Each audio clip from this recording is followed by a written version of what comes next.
What's going on, guys? This is PG here, and this is our level 150 balanced build.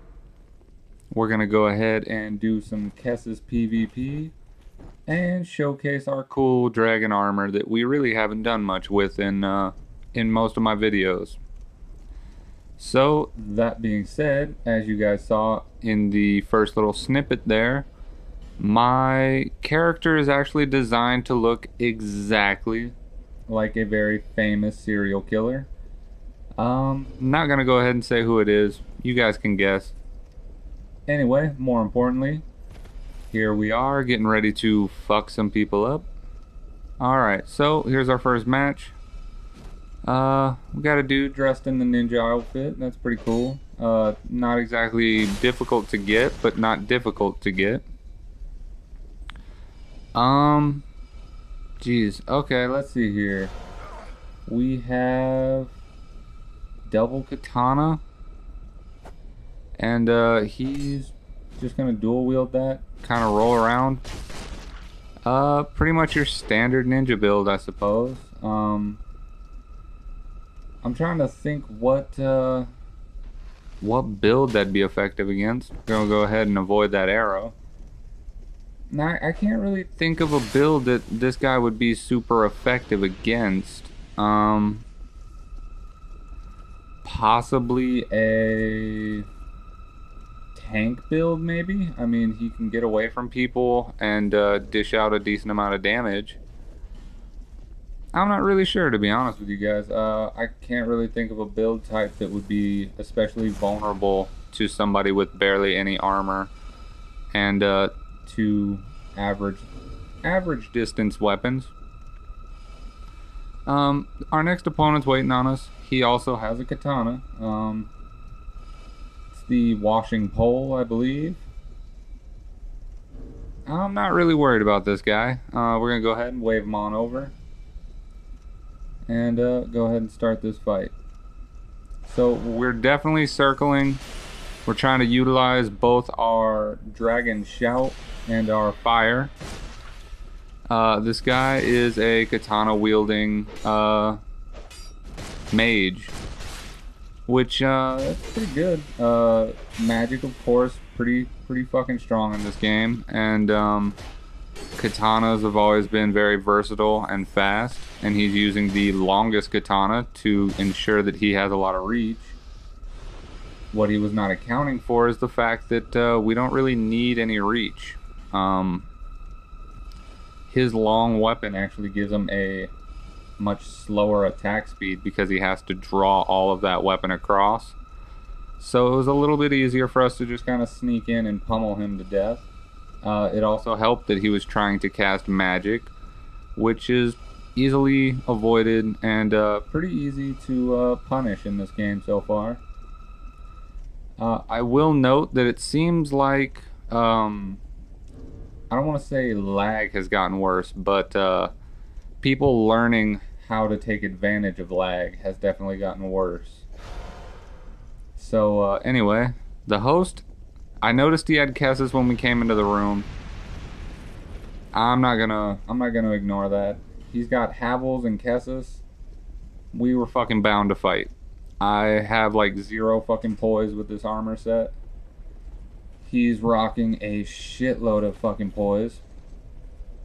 But as you guys will notice, the advantage of the Kessis is that you can hit someone enough to stun lock them.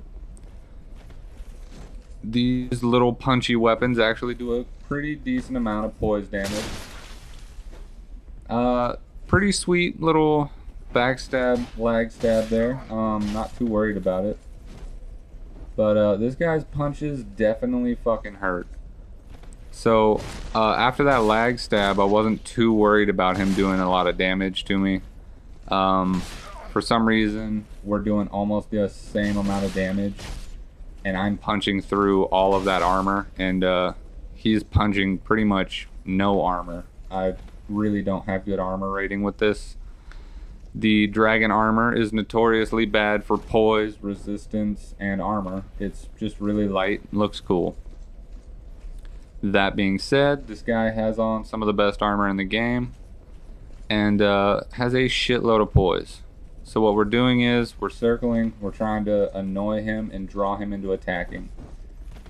If we stand up and try to fight with this guy, he's going to lag us and he's going to fucking use that poise against us.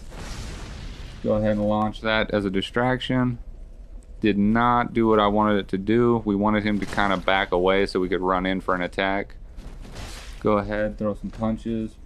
Gonna have to try to utilize the dragon stone here, the belly shout. There you go, stun him. Tried for a little backstab there. That might be an interesting concept later on in game. Went ahead and finished him off. Shout. This guy obviously wants a parry. That's cool. We'll just kind of swing on him a little bit. And he does get a parry though. I mean, that's pretty good for him, but we were already done with the match. We had already won. Not too worried about it. So I've talked with people in the past, and you know, the issue still comes up every now and again that Kesses are cheap. And I'll be the first one to admit to you guys that after fighting people with Kesses builds, they are cheap. That being said, we are in a world with a dragon. He's doing pretty good, but you'll watch this host come out and try to attack him. The minute that happened, I made the nice little choice that I was going to fuck this host up. It's one thing to be a pathetic host, it's another thing to be an asshole and jump in on other people's fights.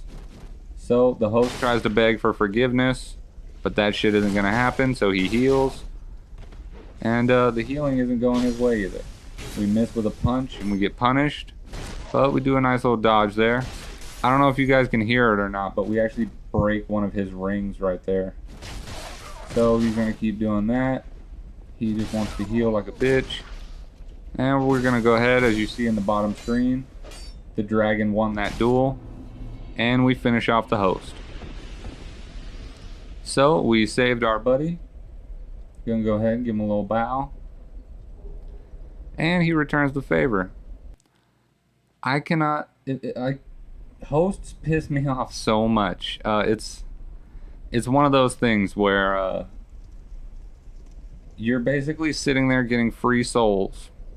Why the fuck would you jump in and try to hurt someone that's fighting to get you souls?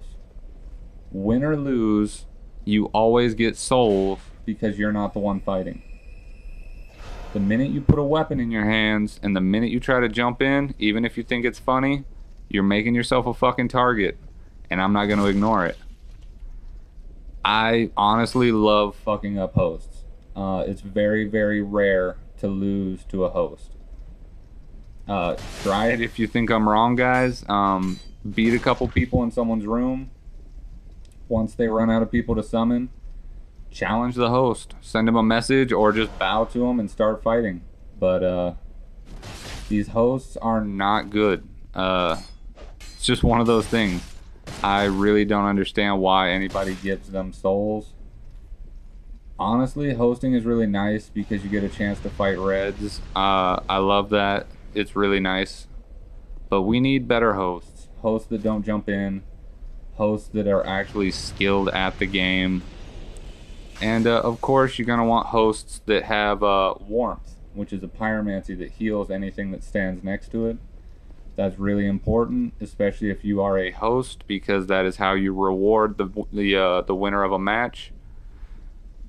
This guy was just kind of annoying, so we're gonna go ahead and burn him to death. Like I said, guys, really trying to utilize the dragon stones there, both the head one for fire and the body one that lets you knock people around a little bit. So here we are with another host and another guy with a giant sword. I did not even see that other dude up there at first, so we'll go ahead and get out of these guys' way. Now, these guys are both great sword users, but as you'll see, one of them is a lot more skilled than the other. And that is going to be, I believe his name is Space Bick. This dude is fucking good with that great sword. Including right there where he baited that guy into coming forward and attacking so that he could roll behind him and knock him out. So that being said, this dude is fucking impressive. As you guys know, I have my former glory and my renewed glory videos where I showcase greatsword PvP. This dude is really fucking good. So I was definitely kind of nervous to fight him, especially with this bullshit build I have going on right now. But the enemy of the greatsword, which is slow, is going to be these little Kessis that are super fast. So as long as I avoid his attacks and keep baiting him to attack me, we can definitely win. Go ahead and light him on fire a little bit, get out of the way of that attack. Now, as somebody that already knows how to use greatswords, it's really easy for me to time his attacks and know what is and isn't safe. That being said, the average player, like we just saw in the last fight that he got into, would get stomped. That dude is a really good fucking player. I honestly kind of want to play him with my greatsword build. Let me know what you guys think about that. Honestly, I think it'd be pretty fucking cool. Especially since with our greatsword build, we very rarely come across another greatsword fighter. But here we go. We're going to go ahead and challenge the host. I told him to bring it on, gave him the little hand wave. We even did a little bow. He thinks he's going to hide. He bowed back. That means we're fighting. So here we go. We got a nice little host here. And as you guys can already tell, we are coming up to the end of this video. The host, now that he has a summon in his room, thinks that we're not going to fight. Fuck that. He already bowed. So we're fighting. So we got the summon waiting in the back. This is a good summon. He knows that me and the host are fighting. He knows not to interrupt. Pretty good guy. Here we go. Finish off the host. Thank you guys for watching. Look forward to seeing you guys out there.